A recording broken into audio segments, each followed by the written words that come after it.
Picture this. It's 1982. MTV just launched. The economy is recovering from recession, and Chevrolet unveils a car so radical that purists called it automotive blasphemy.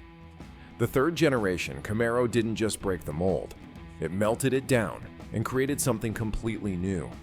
A wedge-shaped, computer-designed machine that looked like it came from the year 2000. Today, we're diving into 20 crazy facts about the third-gen Camaro that'll change how you see this controversial icon. Trust me, by number 1, you'll understand why this generation saved the nameplate while dividing enthusiasts for decades. Number 20, the wind tunnel that changed everything. The third generation was the first GM production car designed primarily in a wind tunnel. Chevrolet engineers spent over 2,000 hours testing clay models at speeds up to 120 miles per hour. But here's the wild part. They weren't trying to make it aerodynamic. They were trying to make it quiet. The second generation Camaro had terrible wind noise at highway speeds. You couldn't hear the radio above 70 miles per hour. Customers complained constantly. Nothing worked. For the third generation, Chevrolet shaped the entire car around airflow. The wedge shape wasn't a design choice. It was an engineering necessity. Every angle and curve was tested for wind noise. The result was a drag coefficient of 0.32, better than a Corvette. At 80 miles per hour, the third-gen Camaro was quieter than a second-gen sitting still. Other manufacturers spent the next decade copying it. That iconic 80s wedge shape started because Camaro owners couldn't hear their 8 tracks. Number 19. The computer that designed a legend. The third gen was the first car designed using computer-aided design software. In 1979, the computer filled an entire room with less power than a modern calculator and cost $3 million. The software displayed only wireframe models on a monochrome screen, green lines on black. Designers imagined what the car would look like from mathematical coordinates. It was designing blindfolded while someone read numbers, but it worked. The computer tested aerodynamics and structural integrity before building prototypes. Traditional clay modeling took months. The computer did it in days. The problem? The computer couldn't design curves. Every surface had to be straight or composed of flat panels. This technical limitation created the third gen's most distinctive feature. Those sharp angular body lines weren't a style choice. They were a computer limitation. Designers turned this bug into a feature. They embraced the straight edges and hard angles. It became the signature look. People think the third gen looks angular because 80s design favored sharp edges. The truth is backwards. 80s design became angular because the Camaro's computer couldn't draw curves. Number 18. The frame. That shouldn't exist. Chevrolet claimed the third generation rode on a modified F-body platform. Technically true, but only 17% of original tail F-body hardpoints remained. Basically a new platform sharing some attachment points with the old one. Why lie? Money. General Motors was hemorrhaging cash in the early 80s. Dealers closing. Layoffs constant. Asking for funding for an entirely new platform was impossible. Chevrolet's engineers requested funding for platform improvements, minor updates, then redesigned everything. New subframes, suspension geometry, body mounts, everything. The accounting department never caught on because paperwork showed a modified existing platform. By the time management realized what happened, the car was already in production. Internal memos revealed several executives wanted to fire the entire engineering team, but the car was selling too well. Sometimes, the best way to get approval is to not ask for it. Number 17. The rear hatch. Glass conspiracy. Every third generation Camaro came with a rear hatch at exactly 37 degrees from horizontal. Not 36, not 38, exactly 37. Why? A patent war.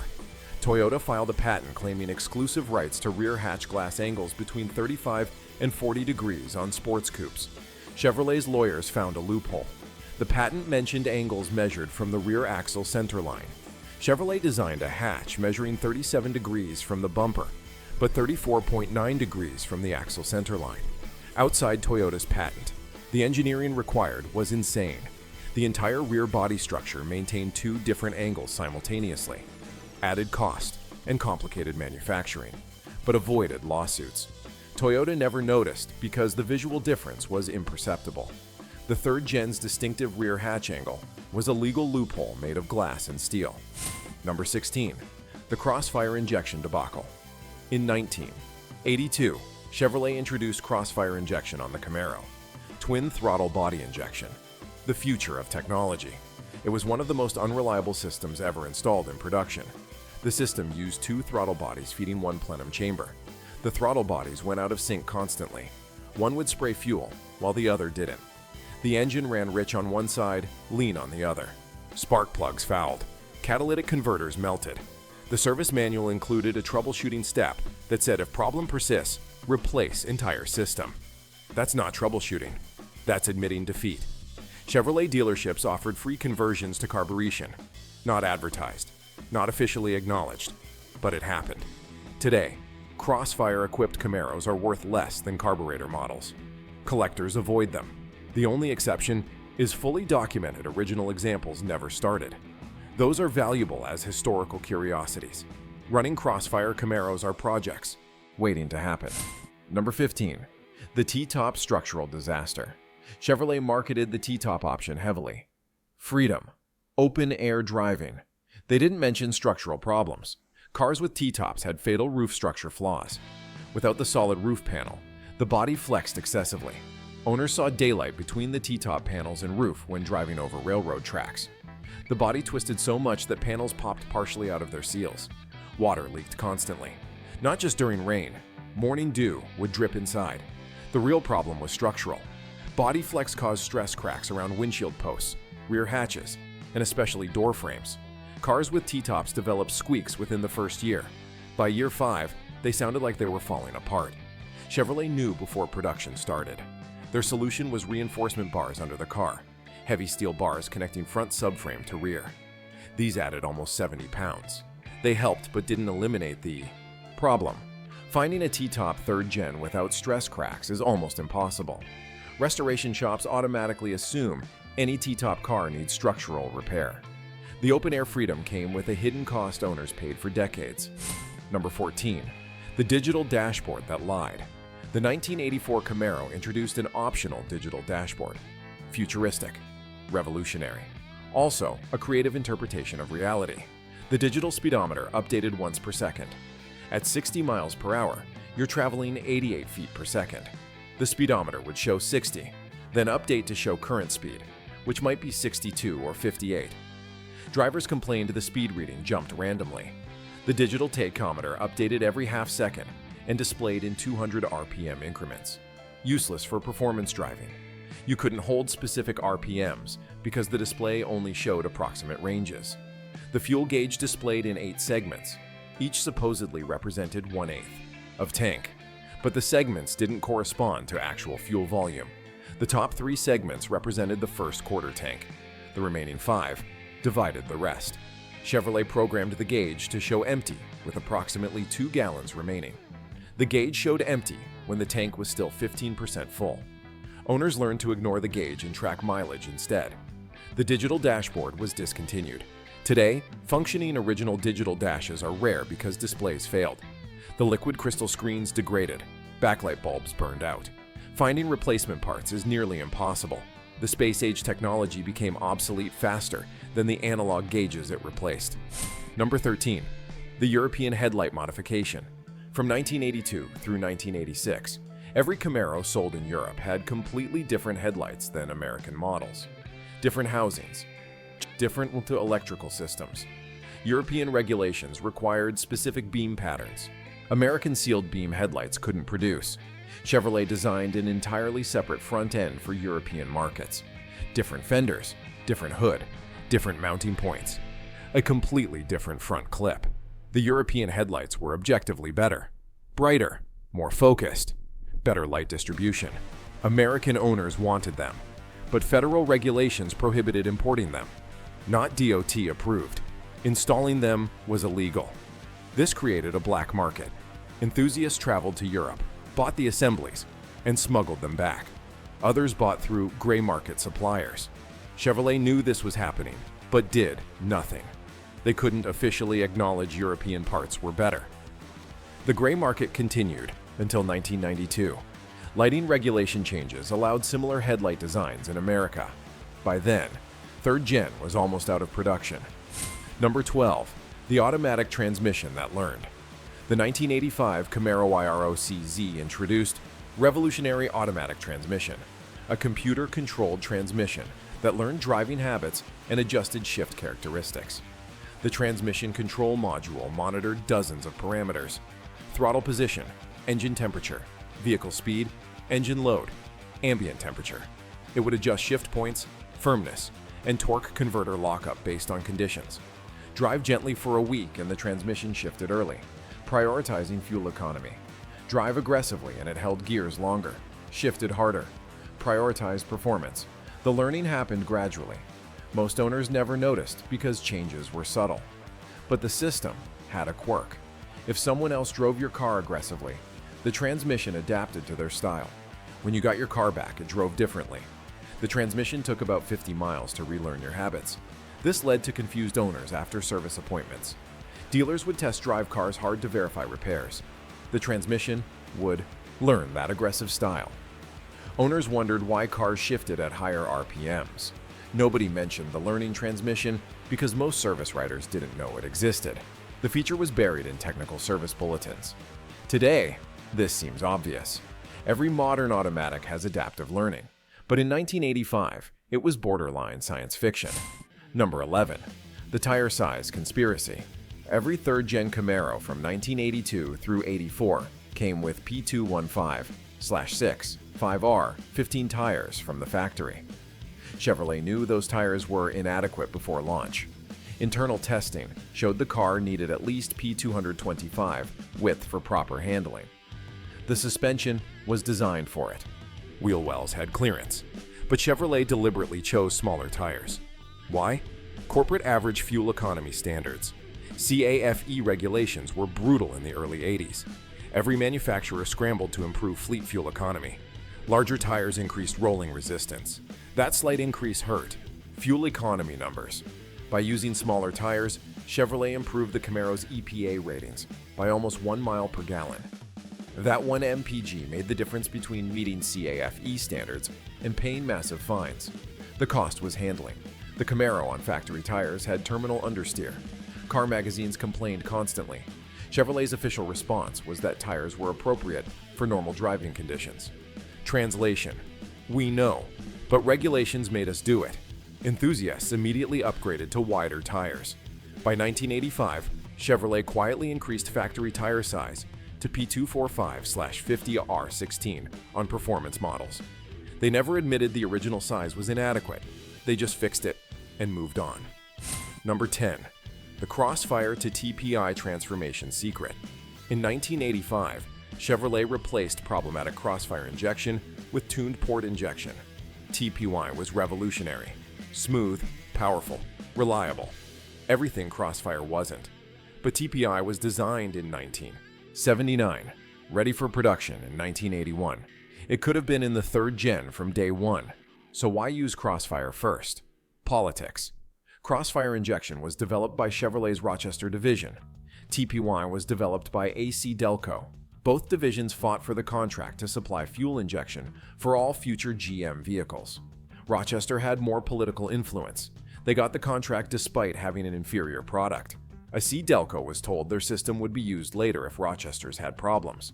Rochester's system had problems immediately, but corporate politics prevented an immediate switch. Chevrolet had to wait until contract terms allowed switching suppliers.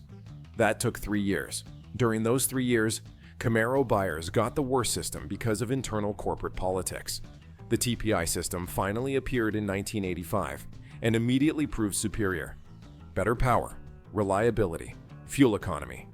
By 1987, TPI was standard across multiple GM platforms. Rochester's fuel injection division was quietly reorganized. The whole debacle cost GM hundreds of millions in warranty claims, lost sales, and damage to the Camaro's reputation, all because of internal politics. Number 9. The convertible that almost happened. Chevrolet planned a factory convertible third gen from the beginning.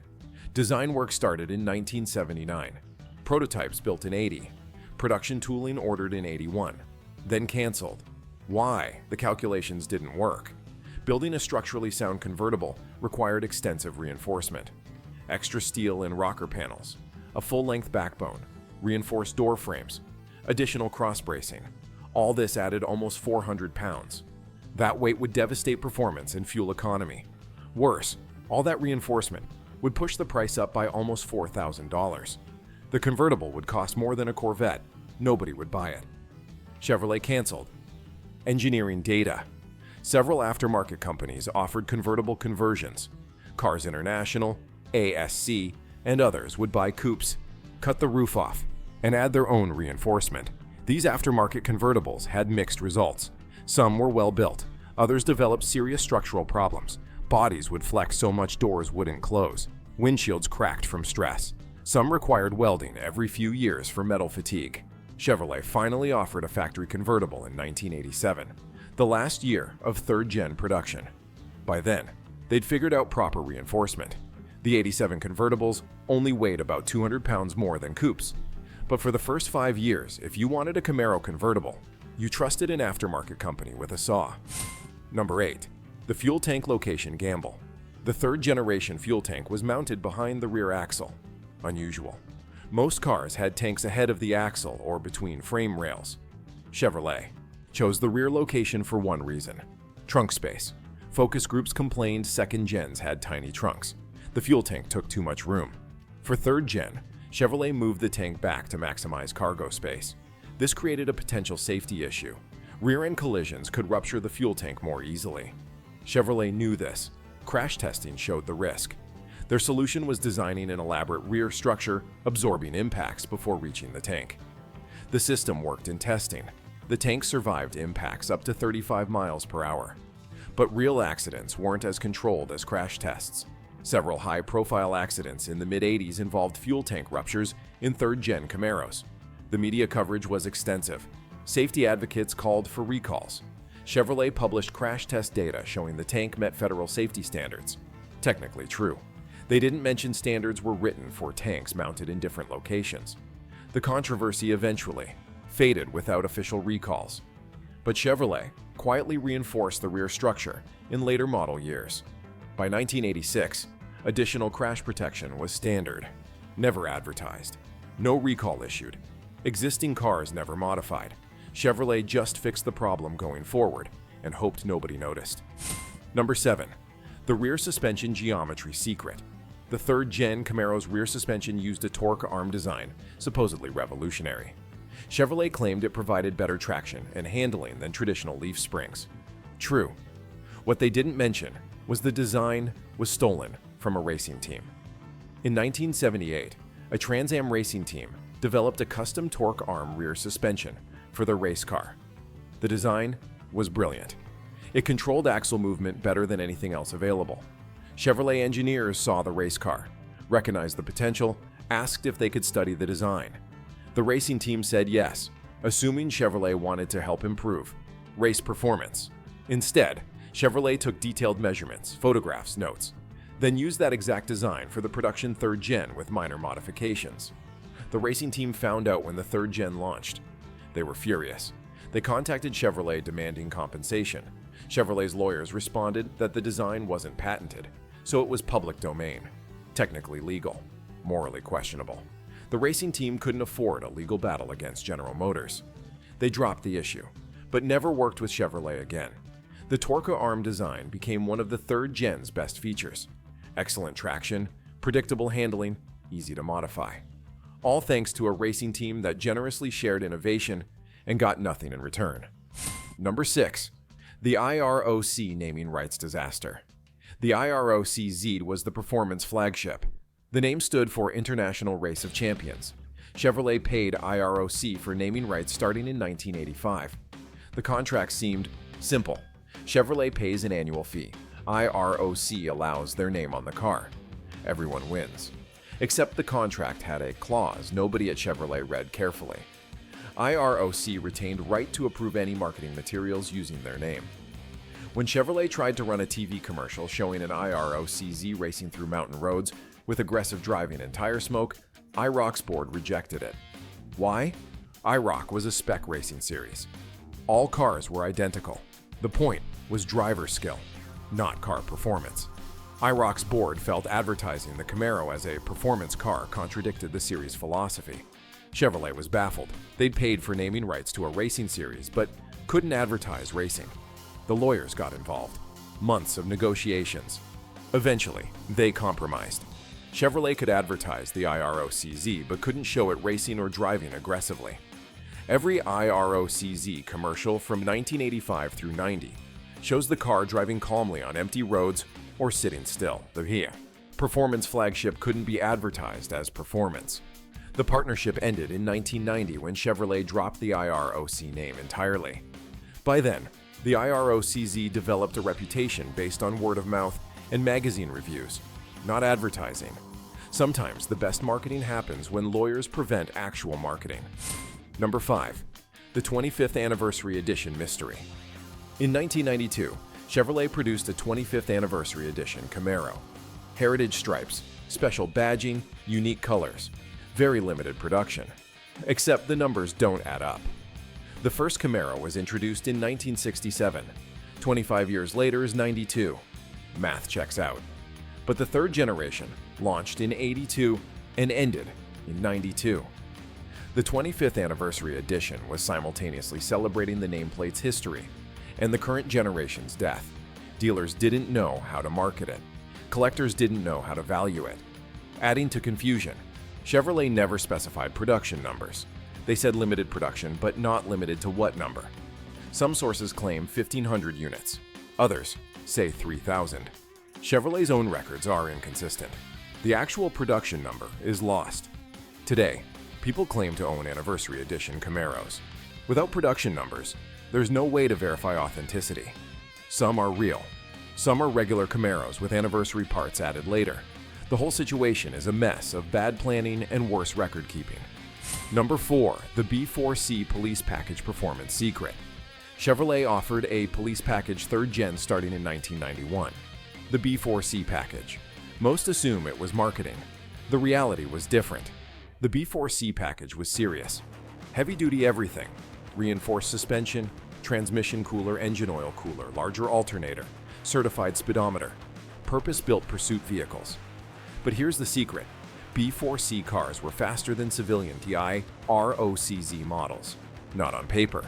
Horsepower and torque numbers were identical. But B4C cars had different engine calibration. Modified computer programming eliminated the speed limiter and changed shift points. They also had different rear gear ratios. Civilian IROC-Z used 2.73 for fuel economy. B4C used 3.42 for acceleration. This made B4C cars significantly quicker. 0 to 60 times were almost a full second faster. Chevrolet never advertised this. The B4C package was only available to law enforcement through special fleet orders. Some individuals found loopholes. They'd register as security companies, then order B4C cars through fleet programs. Today, B4C Camaros are highly sought after by collectors who know the performance secret. Number 3. The headlight motor failure epidemic. Every 3rd generation Camaro with hideaway headlights had the same problem. The motors that raised and lowered headlights failed constantly. The motors themselves were reliable. The problem was location. Motors were mounted low in the front fascia, exposed to road spray, salt, and debris. Protective boots degraded quickly. Within 2 years, boots would crack. Water got inside. Corrosion started. Motors would slow down, then seize. Chevrolet knew from the beginning. Field reports started coming in during the first year. By year 2, headlight motor replacement was one of the most common warranty claims. The fix was simple: relocate motors or improve protective boots. But both required retooling the front fascia. That cost money. Chevrolet decided it was cheaper to replace motors under warranty than redesign the system. They quietly extended warranty coverage to 5 years. Never advertised. Service bulletins instructed dealers to replace failed motors without question. Extended coverage was never published in owner manuals. Owners would bring cars expecting to pay. Dealers replaced motors for free and didn't explain why. This continued through end of production. 3rd gen Camaros left the factory with a design flaw Chevrolet knew about and chose to manage through warranty replacements rather than fixing properly. Number 2. The 4-wheel steering that almost happened. Chevrolet seriously considered offering 4-wheel steering on the 3rd gen. In 1988, when four-wheel steering was appearing on Japanese sports cars, Chevrolet developed a prototype system using hydraulic actuators to steer rear wheels. At low speeds, rear wheels turned opposite the fronts for tighter turning. At high speeds, they turned with the fronts for stability. The system worked. Testing showed dramatic handling improvements. The Camaro with four-wheel steering could nearly match Corvette performance. Chevrolet was ready to make it a production option for 1989. Then they calculated the cost. The system would add $3,500. That would make a four-wheel steering Camaro more expensive than a base Corvette. The marketing department couldn't justify it. Who would pay Corvette money for a Camaro? The project was canceled. The prototype was tested for another year, then scrapped. Much of the research was used later in fourth-gen suspension development. The knowledge wasn't wasted. It just took a different form. The third gen almost got technology that wouldn't become common for another 20 years. Number 1. The Camaro that saved the nameplate. Here's the ultimate secret. It almost never happened. In 1981, General Motors executives were seriously considering killing the Camaro entirely. Second-gen sales were declining. The market was shifting toward fuel-efficient imports. Gas prices were high, the economy was terrible. A V8 sports car seemed like a bad investment. The decision meeting was scheduled for March 1981. Chevrolet's product planners had to convince GM's board the Camaro was worth saving. They brought data, sales projections, market analysis. The board wasn't convinced. Then someone had a brilliant idea. They brought in a third-gen prototype, a real, running, driving prototype. They parked it in the executive garage next to a Datsun 280ZX and Mazda RX-7, the cars stealing Camaro sales. The next morning, GM's CEO walked past all three cars. He stopped. He walked around the Camaro. He looked at the competitors. Then he went to the board meeting and opened with one sentence. "Gentlemen, we're building this car." The Camaro program was saved by a chance encounter in a parking garage. The third gen went into production. It became Chevrolet's best-selling Camaro generation. Over 600,000 units were built. The nameplate survived to fight another generation. It all came down to one executive seeing the car at the right moment. Sometimes the most important decisions happen in parking garages, not boardrooms. So there you have it, 20 crazy facts about the third generation. Camaro proved this controversial car was far more significant than people realize. From computer-designed bodywork to political fuel injection fights, from failed technology to last-minute saves, the third gen fought for every inch. Which revelation shocked you most? Drop a comment below, especially if you've got your own third gen stories. And if you enjoyed this deep dive into one of the most misunderstood Camaros ever built, hit that subscribe button. Thanks for watching.